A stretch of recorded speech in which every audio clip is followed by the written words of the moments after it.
Hi, and welcome back to This Week in Voice, Season 6, Episode 3. We're off and running with Season 6. We're grateful for some of the emails and correspondence we've received that people are excited about the show starting again. We never stopped it because we wanted to. We stopped it because the world stopped it and people were not commuting, so podcast data was way down. But we're excited to have it back. And speaking of something else we're excited to have back, is we're going to be gathering in person at the end of this month in Florida at Project Voice X. The link for that, for the program and the registration, will be in the notes of the YouTube video if you're listening to this online or through your podcast provider of choice. Check it out on YouTube. We'll have the link there. And we'd love to see you. If you can't join us, we got Project Voice X worldwide virtually as well. But it's nice to be looking forward to meeting some people in person once again. And if you can join us, we would love to see you. My name is Bradley Metrock. I'm CEO of Project Voice, and excited to be hosting the show for the 6th season. We've got a great guest panel today, and I'm going to let them introduce themselves one by one. Kerry, I'm going to start with you. Tell us who you are. Tell us who you're with. Tell us what you do. Be happy to. My name's Kerry Brix. I'm currently working with vui, a group in Boston that concentrates on natural language solutions, and we really focus on e-commerce. And so most of my activities the last couple of years have been primarily focused on e-commerce, but that expands from retailers. I like to include other groups in that. QSRs with fast food, that's an interesting area. Also with CPGs, because I think more and more brands are understanding the value of voice engagement, and they're finding use cases that are sensible and practical. So I've been working in voice solutions about 5 years, and I started out working with an IBM team, and that was actually marketing focused. And the group put together the first practical marketing platform using Watson, which it was actually fairly impractical, frankly, because of the difficulties of building Watson solutions at the time. But it did launch me into a space that I've really enjoyed ever since, and enjoy the fact I've known Bradley now for over 3 years and have participated in a number of his events. And just like really being part of this community, because I think it's very exciting. There's a lot of innovation. A lot of people are understanding the power of communication. And, all of us would agree that speaking is the natural way to communicate. So in terms of human machine interfaces, we're all going to be, very involved with this. And it'll be really the way people engage, I think, with a lot of different things, including e-commerce over the next, 20 years or whatever, until some new revolutions happen. So it's been very evolutionary. I think solutions now are much better than they were even just a few years ago. So there's a lot of dynamics, and that's what I really like. It's a very vital industry. Kerry, it's great to have you join us. Thank you. Our next guest is Todd Mozer of Sensory. Todd, say hello, tell us who you are, and tell us what you do. Hello, nice to see everybody today, and hope you guys can all hear me fine. So I'm Todd Mozer. I started Sensory 27 years ago. At that point in time, I would have called myself a serial entrepreneur, but given that I've been running it now for 27 years, I think that the serial is now gone, and probably entrepreneur is as well. I started Sensory to enable products to communicate with people the way we communicate with each other using sensory functions.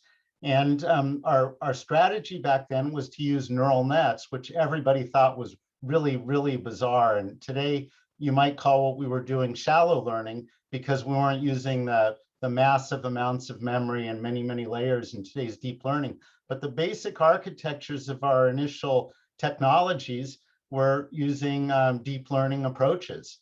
And what we've done over the years, we've shipped in over 3 billion different consumer products, so really massive volumes with pretty much every major player in the consumer electronics space.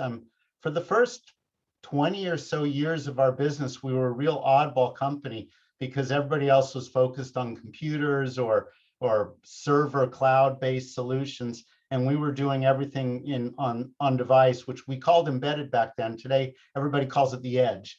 but we've been doing edge computing solutions with AI for a really, really long time, spanning everything from automotive to wearables. We've been in lots of mobile phones. We've worked with most of today's trillion-dollar companies, and a lot of companies turn for us for edge-based solutions because we're very accurate, we're very small, we very low power consumption. So in terms of our technology suite, we have a variety of different voice offerings ranging from wake words, which we're pretty famous for, but we also do natural language. We also do very large vocabulary solutions. We can do biometrics for both face and voice. We have computer vision technologies, and we have sound identification technologies. Pretty much anything we can collect data for, we can create algorithms that work really, really well, and usually really, really tiny. So we've got a lot going on in a lot of different areas.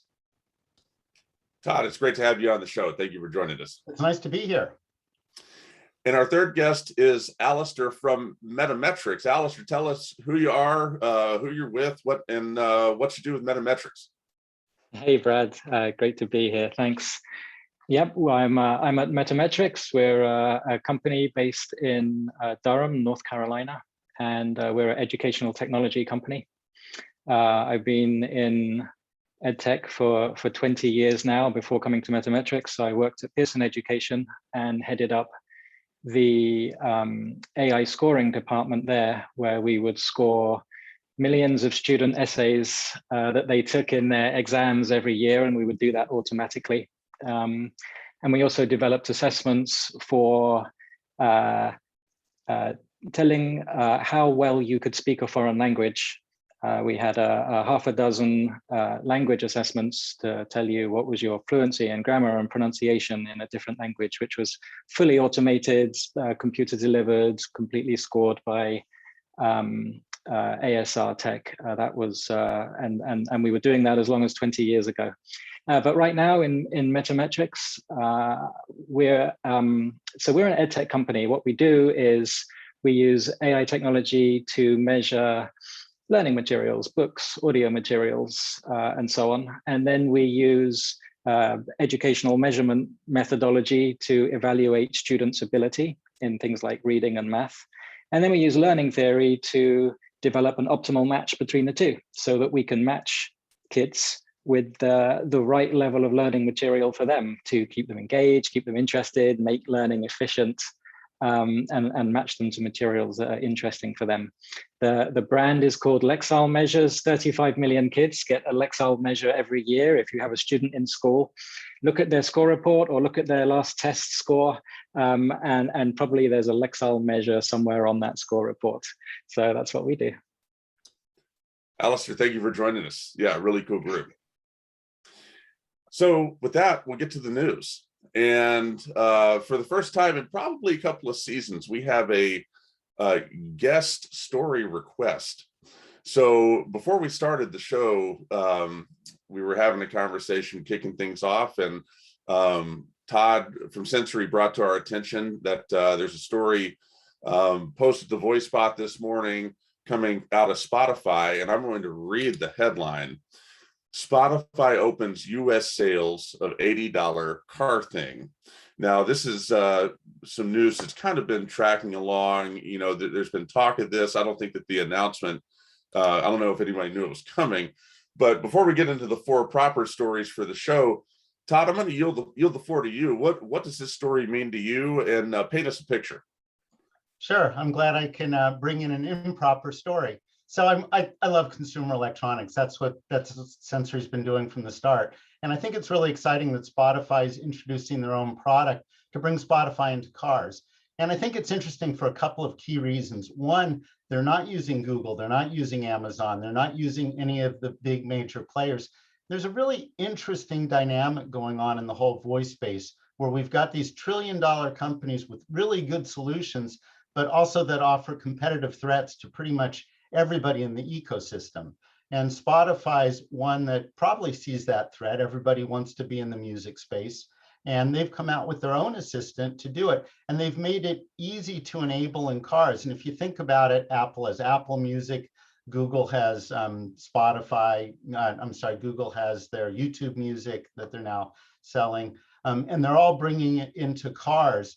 And as a consumer, I've noticed something really interesting, and that's that when I'm in I'm an Android user. When I'm in my car, I find it's very hard to connect. It's not easy to get my phone to play music in my car. And I always assumed that was an Android issue, because Android has so many different spins for so many different phones, and they're not all the same. And I thought that problem didn't exist actually on the iPhone platform. But then the other day I was driving with my family, and they're all iPhone users, and we were trying to figure out how to switch from one person's phone to another. And it was really complex. So I think Spotify's done something very interesting to simplify this whole process. Yeah, and Spotify, I've been a Spotify user for a long time, and what that means is I've had my wife and son interrupting my Spotify playlist for a long time, is actually another way to phrase that. I always mention Spotify in the context of voice-enabled apps, because their mobile app that has voice integrated, it just works. It works like everything ought to work, is how it works. And what that does is it makes it magical. It just, anything, what you think it ought to do and what you think it should be able to do, it exceeds both of those expectations, and it's a beautiful thing. And so, yeah, you pointed out, the fact that this is a little bit of a story of independent voice and AI versus big tech voice and AI kind of leads us into story number one, but wanted to just honor the fact that you brought this story to the floor. And this will be something I'm sure will be coming up in future weeks, but thank you for sharing with us and sharing your thoughts on it. And it'll take us straight into story number one, which is Microsoft, also from Voicebot. What a shock. Microsoft and NVIDIA unveil enormous language model with 530 billion parameters. And Kerry, I'm going to start with you. We'll rotate as we go along the show for this. Kerry, I'll start with you, and then Alistair, and then Todd, I'll go back to you, and then we'll cycle through as we go. This is interesting. Obviously GPT-3, which is mentioned in the story, is kind of the 1,000-pound gorilla that everybody's measuring themselves against. What did you take away from this? Do you view this story in more of a big tech society being cautious way, or do you view it as just a positive story of progress? Tell me your thoughts. I think I'd first say it's a positive story. Making domains has been a real challenge for a lot of companies, and building the language models, I think, is still one of the bigger hurdles, that as you're building domain specific or conversational specific tools, it's been underestimated a lot. And so having a kind of a pre-built, or at least phrases and understanding NLU in a very large, maybe open base that you can access and utilize parts of, I think is natural. I think it's kind of the progression, just like tools are becoming more open sourced and they're not as proprietary as they certainly have been. There's some more and more building blocks for constructing language models. And I would say that this is a very large way to step into that. And a lot of people could take advantage of that. It won't fill all the gaps in, because there's going to be nuances for every kind of domain and every kind of conversational, challenges we face. But I think that's something I actually care a lot about, and have thought there should be more companies focusing on domain building, because I think every domain will have a lot of purpose, especially very general, large ones where there's, hundreds of thousands of potential words and phrases. So if this can help speed up that process, that's a big plus. If you can access that and put use to it, it's such a massive thing. I can't say what the impact will be immediately, but I think it's a trend that we'll see a lot more of, subject matter specific domains. And I think there's a real business around that could be built by companies, I guess. Excellent. Yeah. And speaking of companies that might want to do that, Alistair, what's your take on this story, and positive, negative? What stood out? I love the story. I love the name for this model as well, the Megatron-Turing natural language generator. So cool. 530 billion parameters. I mean, it's mind-blowing. And they say they're getting better performance from GPT-3. And so what this means, I think, is that it's not stopping here. 6 months from now, a year from now, there's going to be another release, and some organization is going to have built an even bigger model with more parameters and more training data. We're going to keep going for as long as we keep getting better results, because big organizations have got the resources to do it. We're probably going to see a diminishing return on those results over time, and that's unclear to me how much of a return exactly we've seen on this versus GPT-3. I think so. It's cool. Most people, I think, in the world are going about their business blithely unaware of what an incredible game changer this is. It is going to revolutionize a lot of jobs. And a lot of jobs will go obsolete because of this. It will change jobs, and it will change people's everyday lives. And we're not even sure how yet. But if you've just sat down and played with GPT-3 and seen what it can do, you just think, wow, that's really going to change things. And the big promise here is that we're building these models and they're completely unrealized. Right. I mean, GPT has been sitting out there, and a lot of engineers are using it as a sandbox to do interesting things. But the actual applications of it in services that companies are offering, like we've just not scratched the surface yet. And so I think, by all means, go ahead, big companies, and keep building these big models. But what I'm really interested in is how are we going to make these functional and usable, and getting them to work. And I know we're talking about Alexa later, but wouldn't it be great to get that natural language understanding and natural language generator in Alexa, so that you could actually start to have a useful conversation with her, rather than be taken to a random website related to what you said. I think that's the big promise, right? Sure. Yeah. No, I think there's a couple of interesting things you point out in there, and Todd, I want to go to you as well. Either piggybacking on your thoughts with Spotify, which I thought were great, or taking it a different direction. What were your thoughts on this story? Sure. I mean, it seems like an incremental improvement. You can quadruple the amount of data or double the amount of data, but it still is pretty incremental over what we've read about and heard about from GPT-3. GPT-3 captured a lot of hype and a lot of the really, really cool things that are going on with natural language.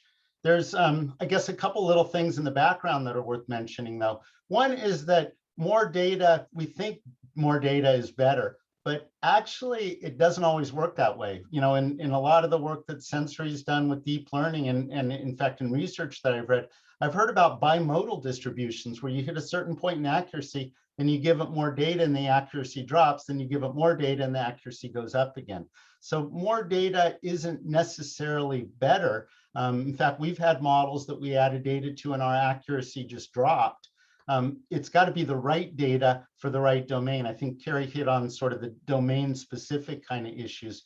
We've certainly found that very well targeted domain information can outperform huge amounts of data that is intended for more broad use. The other interesting thing about this story is there's a presumption here that I actually agree with, but the whole industry seems to be debating in the background, which is whether you even want language models and acoustic models and natural language processing as separate functions, or if you want to just throw a ton of data at it and come up with one giant model that incorporates the language model and the acoustic models and whatnot. So, Sensory's approach is definitely to separate them. We've experimented with a variety of different approaches, and we see more accuracy from having separated models, but there's other players in the industry that says, you've got to do a true end-to-end system, and then you get the best performance. And that in the long run might actually end up to be true. Yeah, great points all the way around.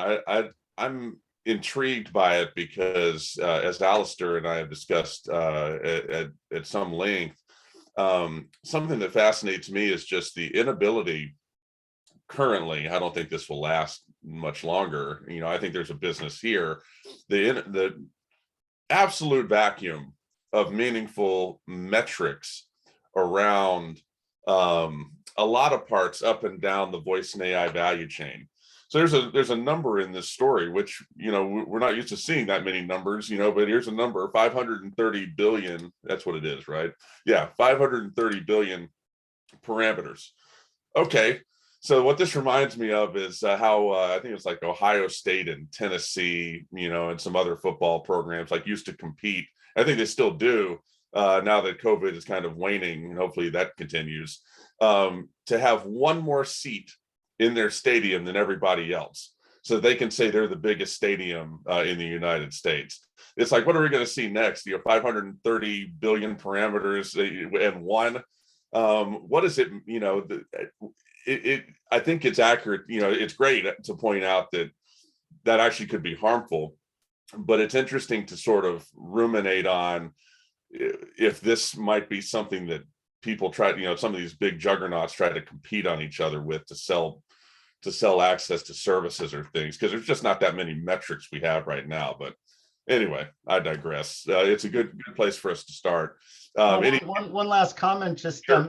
As you throw more and more data in it, you also increase the risk that you're throwing bad data into the equation, which Well, is really interesting because it's not all hand labeled. So what if somebody writes essays with improper English and poor use of grammar? The system's going to learn on that. So if there's enough of the wrong stuff, the system learns the wrong thing. I remember, I think it was Microsoft a number of years ago that came out with something trained on a lot of open source data, and it ended up doing kind of saying bad things and being very politically incorrect because that's what the data it was training on was.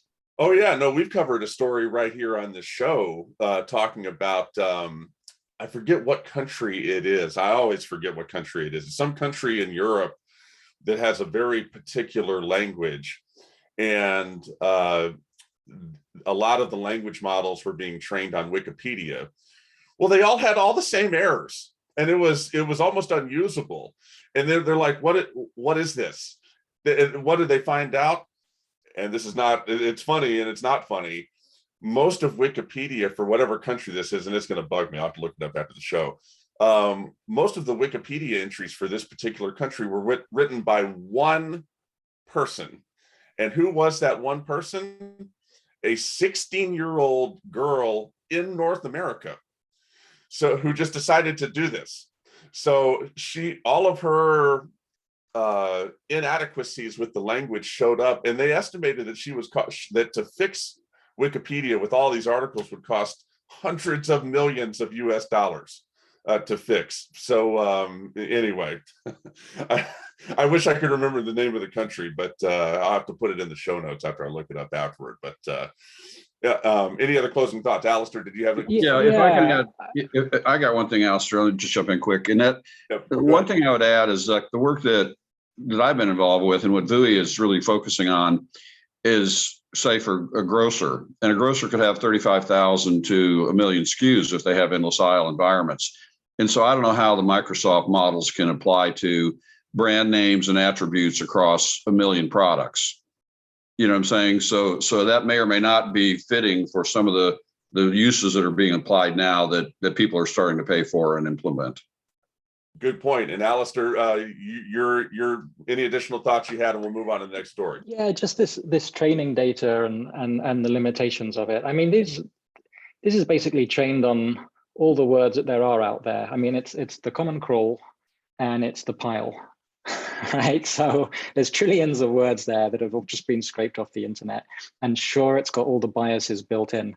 I think that the promise of these is that you can add so that's your main model, but you can add a training layer on top of it that says, and now I want you to perform this function in an unbiased way. Like, I know you've been trained on bias data, and I know that there's, there's neutral as well. And when you perform this task, I want you to be aware of what's biased and what's not. And so I think that there are, like, train it on everything you've got and then make it aware of this to fulfill the task that you want. So I don't necessarily think it's garbage in, garbage out. It's like there are nuances there to what you do with that data. So. Well, yeah, and this is going to be a polarizing type of thing. We could discuss it the whole show if we wanted to, but great perspective that the three of y'all bring, and some of the themes are going to continue with this next story. Number 2 from ScreenRant, which this is actually the first time we've ever used this source. Wendy's to use Google's AI to stop burgers from burning. So I saw this, and this was an immediate inclusion. Alistair, I'll start with you, and then Todd, and then Kerry. Alistair, what'd you get out of this? Anything stand out? Yeah, that just seems like a particularly bad application of sort of the vision software that interprets what's going on in the world. It's okay. To me, this looked like a marketing gimmick where the chief technology officer of Wendy's had sat down with Google, and they brainstormed some ideas, and then marketing got hold of it before they'd actually, done anything with it, and turned it into a story that the media picked up. Oh gosh, I mean, I hope they've got better ideas than we can figure out the burger's about to burn. I have images of this dystopian world where you're working in a fast food restaurant, and the AI technology is telling you, now flip the burger, now attend to the customer, now put the fries in the box. It's like taking the Amazon warehouse model where all your movements are dictated to you and putting it into a fast food chain. I don't think that will make employees very happy. But there was another aspect of this story, which is, can we improve the drive-through experience? And I have to say, there are different kinds of drive-through experiences. There is the awful one where you pull up to some kind of pillar and you don't know where to look, and you can't hear the voice on the other side, and they get your order wrong 50% of the time.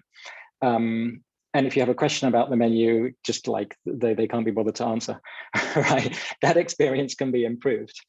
There is another drive-through experience where you've got really cheerful attendees out in the car park with iPads who are greeting you, taking your order, making sure everything's good, and it's going to be right.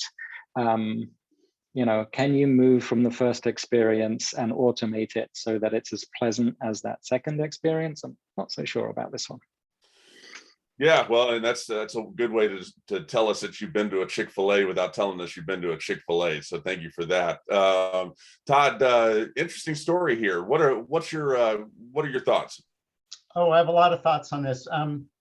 I agreed with Alistair completely on the Microsoft NVIDIA news, but I kind of have a different take on this. First of all, I think using computer vision to flip burgers is very easy and is very useful. So that Sensory does a lot of work with computer vision, and burger flipping would be one of the better and easier things that can be accurately done. So I do think there's real value in that, but I think this story goes a lot bigger than flipping burgers. That's kind of the funny headline. They're also talking about other things that have to do with privacy, like watching users as they walk up and knowing their history, and so they can start preparing things in time for them. And there's, privacy is a big issue when you come to AI. Do people want to be watched? Do you want somebody knowing that you're at a Wendy's?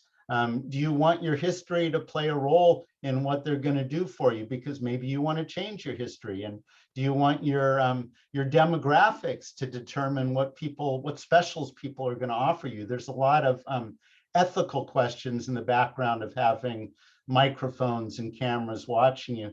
But there's a third aspect to this story, which kind of relates what I brought up with the whole Spotify thing, which is this partnership between one of the giants, Google, and Wendy's. And that actually makes a lot of sense. And Wendy's is using Google, it sounds like, for a variety of AI activities. But if you think about it, Amazon is a fast food competitor now, right? They bought Whole Foods. They're into Amazon is the king of speedy delivery. So if you think about it, they're almost competing directly. And I love the Jeff Bezos quote that your margin is my opportunity. He warns people that he's going to screw them when he partners with them. Google doesn't do the same kind of thing. But everybody's got to watch out for these big companies because they want to grow and they need to choose their partnerships carefully. And I think Wendy's actually made a smart choice in choosing Google. Yeah, no, you covered a lot of ground there. And so, Kerry, I go to you. And interesting story here. Your thoughts? Well, it is of interest. It's a space I'm working in currently, and I agree with both of the speakers here because the challenges, say for drive-through, are real, but I think it's going to be totally automated eventually, and people are working on that now and it has to do with labor and headcount because KFC has roughly 40,000 people that do ordering, and if they can replace that, you think, wow, that's a massive, savings in labor costs or redistribution of the tasks. But that's not the biggest motivator in that from some of these viewpoints. It's really about loss, and humans steal from, the teenage employees take food and money from the fast food employers. And so, there's some dynamics here that aren't just technological, but I think drive-through is, I'm talking to people about that kind of stuff right now, in fact, and we are working on ordering. So ordering systems are being automated, and that again repurposes people or lessens the need for more headcount within a pizza chain, say Yum Brands or 7-Eleven. And Todd, to your point, there's a lot of crossover now. You think of 7-Eleven as a seedy little place on the corner. They have great real estate, but the reality is they're moving into fast food right now too with the Laredo Taco chain, and I'm in discussions about a variety of things with them, and they are very, very interested in this, and they're putting resources and effort into it, right? So like as Amazon buys Whole Foods, others are moving in that direction. So the automation within a fast food or restaurant environment is happening across the entire workflow process. So it's not just the burger flipping, but it goes from ordering all the way to delivery. And we are working with one of the largest delivery companies in the nation. So I'm seeing this in real time right now with some projects we're working on, and there's a lot of change. And I agree with the comment that partnering with Google by Wendy's is a good idea. Albertsons has done the same thing. There's a number of food service or food industry companies that are really moving quickly now. They've kind of been laggards, but now they're really moving in this direction, and we'll see a lot of automation across the entire workflows of food preparation, food delivery, all the above. So I think the automation it's inevitable. It will have impact on headcount and margins. So it's coming. There are some issues, things like noise on drive-through. I mean, there's some just, material issues, but that stuff's getting worked out. And once it happens, they'll all adopt it. They're very Me Too. Grocers and QSRs, restaurants are all very Me Too. And I've actually been working in that space off and on for over a decade. So the things happening now are real, and they're an opportunity for groups like ours to go leverage. I'll mention one other thing. Kerry had a lot of good metrics that the fast food industry looks at and wants to improve on. But one of the key things is that fast in the fast food. It's the speed of delivery, and AI can absolutely help in doing that, help in preparing things before people get there, preparing things faster is a real important thing that the fast food industry looks at. In fact, I'd really recommend anybody that hasn't seen the McDonald's story, the Ray Kroc movie, awesome movie. And the key thing that you saw in that was that McDonald's made it big by reducing their menu down to the things that people wanted and preparing them in advance. It was all about sort of the speed of delivery for what people wanted. Isn't it interesting to think how all of this is kind of playing out? These fast food, as far as I can tell, restaurants up and down the food chain, pun intended, from fast food all the way up to, high end, high service, high touch, steak restaurants or something, they're all having trouble. It's been very well documented, the trouble they're having with staffing.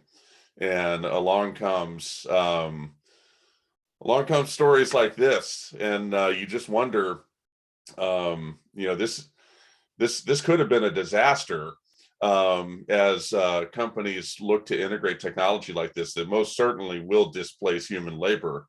But under this sort of narrative umbrella, I'm not, it's going to dampen the blow. Interesting commentary all the way around. We'll, in the interest of time, we're going to go on to story number 3 so we can get to story number 4. Story number 3 from Digital Trends. Bowers and Wilkins Zeppelin gets rebooted as a $799 high-res smart speaker. So this is one of these stories I love to throw in the mix because it's kind of a Rorschach test on, different things that folks who come on the show look at and what your, different points of view. And because there's a lot of different things that, could be assessed with a story like this. Todd, I'm going to start with you, and then Kerry, and then Alistair, and then we'll switch it back for the final story. Todd, interesting concept here. Bowers and Wilkins, obviously very sophisticated company. What, if anything, stands out to you from this piece? Well, I love Bowers and Wilkins. I grew up with these giant Bowers and Wilkins speakers that they looked like little robots, actually. Actually, they looked like big robots. I think I had 12-inch woofers in them, and they sounded awesome and they looked awesome. So B&W is one of those iconic brands that not only makes really, really good quality, but also looks really, really cool. And their Zeppelin speakers are not an exception to that. They look awesome. Adding Alexa to it, I love Alexa. I've got tons of Alexa speakers all over my house. I actually don't put it in this room because I don't want them going off every time I'm talking about them. But I think it makes sense to do it. I don't think it's a big deal.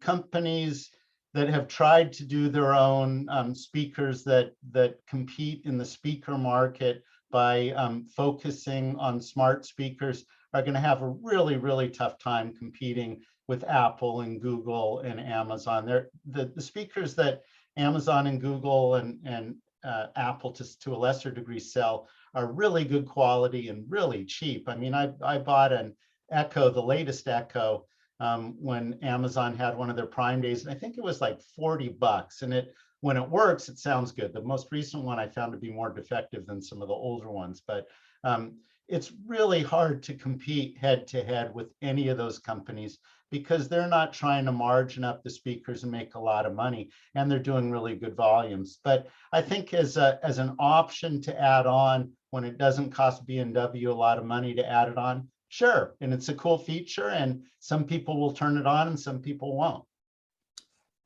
Yeah, complete agreement. Kerry, your thoughts? There's always going to be a need for luxury markets. And so this may be more of an ego play than a smart marketing play, I think, in my opinion. As Todd said, Alexa works great. Google, Apple, they obviously have dominant positions. A couple of years ago, a well-known venture capital group I was talking to, and I was talking about voice solutions and funding. And this particular guy flatly said he won't bet against Amazon, that he's tried before in the past, and I've never had success betting against, even though he liked the idea and what was going on, he just said flatly that you can't bet against Amazon. And so I think if you look at it as a kind of an oddball luxury tool, $800, as Todd said, $40 for an Echo. I mean, what's going to be the motivation except ego? That, wow, I've got the coolest, newest, expensive thing. And I think there are people that buy on that model, but I certainly wouldn't. And, I don't know what else to say about that, right? I mean, how are they going to get market share? If put it in the cars, okay, that's a niche, but I really think, what's the purpose? I mean, a Me Too product in a dominated market with 3 of the biggest companies on earth, that dominate it. That's, it better be appealing to where rich oil sheiks, and new, .com billionaires, but who else needs that, right? What's the need is my question. it's an interesting point of view, and yeah, I think there's plenty of people who would probably share that. Alistair, I want to go to you. Interesting story here. What you think? Yep, I'm one of the people that share that point of view. I'm not an audiophile, and I apologize to the people who are. But this story reminded me of like blind wine tasting tests, where you've got the cheap bottle of wine, the medium price bottle of wine, and the really expensive bottle of wine. And when you blindfold people and ask them which is their preference, they probably go for the cheap one. Maybe there are people out there who can say, yes, I can hear that speaker is much better quality, but I think this is a showpiece for people that want to spend a lot on something that looks nice. That's my take on it. Yeah. I think the conversation here kind of illustrates something interesting. There's been talk for years now about what does the high end of the smart speaker market look like, because there's ubiquity with Echo devices and Google devices. Apple took their shot with HomePod, but their utter ineptitude / no, third-party developers present in the ecosystem created something that was dead on arrival. But does that mean that there's not room at the higher end for something meaningful? I think there probably is. What my struggle with this is, and I don't know if it's a struggle, it's just sort of an open question. You see, what does it mean now for Alexa and Google to be part of a product?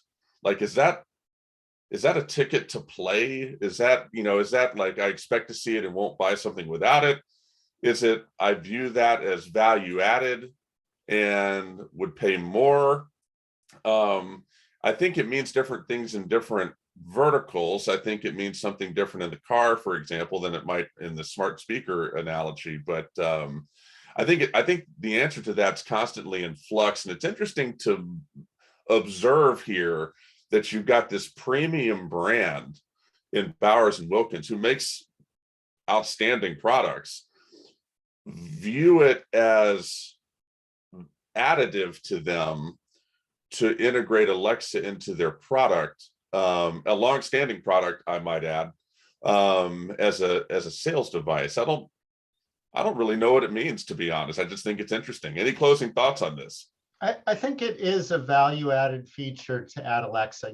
I love being able to ask questions just off the top of my head when I'm in conversations with my family, and probably a quarter of the time Alexa can help out and answer those questions. I think there's a scarier or sinister aspect to having Alexas and Googles and these things on and listening too. And that's that they suddenly control a big part of the experience. I've noticed that on my Echo-based products now, I start seeing the ring light up that I have a message. And now whenever I listen to the message, I've stopped listening to the message because they're all ads for me to buy something. And on Google was horrible for a while because every time I turn on my Google speaker, it wanted to try and upgrade me to YouTube pay per month. And I basically stopped using my Google speakers because I got tired of those ads. Interesting. Yeah, so I mean, if that's the case, then it just means, it means what I think we all sort of implicitly know is true, that Alexa, and I kind of mentioned specifically Alexa, though it's probably true for Google Assistant too, like it just defies it just defies socioeconomic classification. It's like, is Alexa something, like, I think when Alexa came out, there were stories that we would cover where, and some of them were education oriented, Alistair, where, children who had access, families who had access to Alexa were ahead of the ball game. And it was questionable. Is it because they had the smart speakers, or was it just inherent because they're wealthier, because Amazon customers skew wealthier to begin with? And now that's sort of evolved as we've gone along, but it's just interesting to think about what this story means, like in terms of Alexa's own like brand affinity, like that the same AI you could put in a $40 that's often marked down to 20 or often free Echo Dot is the same AI that you can put in a Bowers and Wilkins $799, pretty luxurious and premium high-end audio product. That's kind of different. So I don't know what it, like I said, I don't know what it means, but I guess we'll all find out together. I want to get to this last story and we'll cover it briefly. Let me pull it up here. Where have all the Alexas gone? So the order for this will be the original order, Kerry, Alistair, and Todd.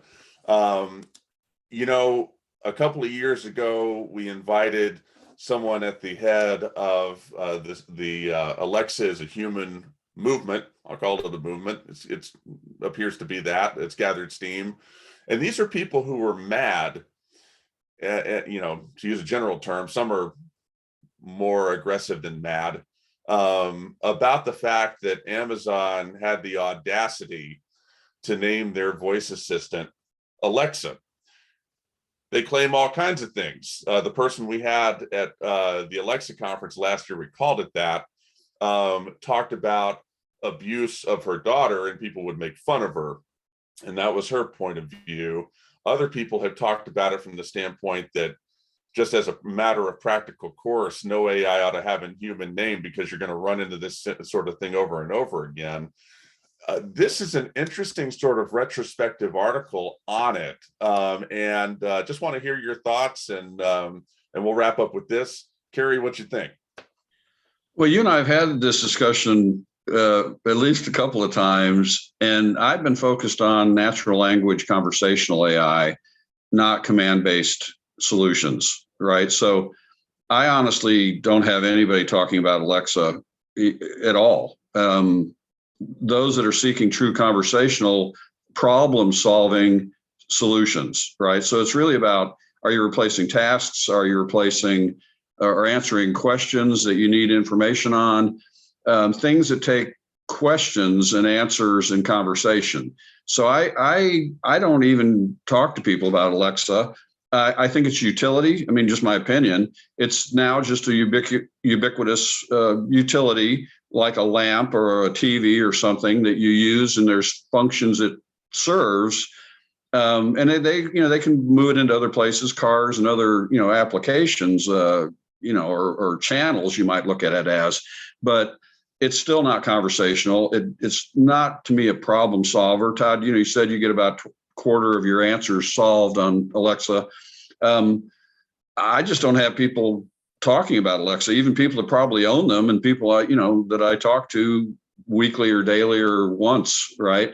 It just doesn't really come up in the conversations. But also I start those conversations about natural language and ordering systems and and other kinds of problem solving solutions. So my view of that, I don't really have a huge opinion, frankly, but I just don't have people asking about it because of the nature of the work I'm trying to do.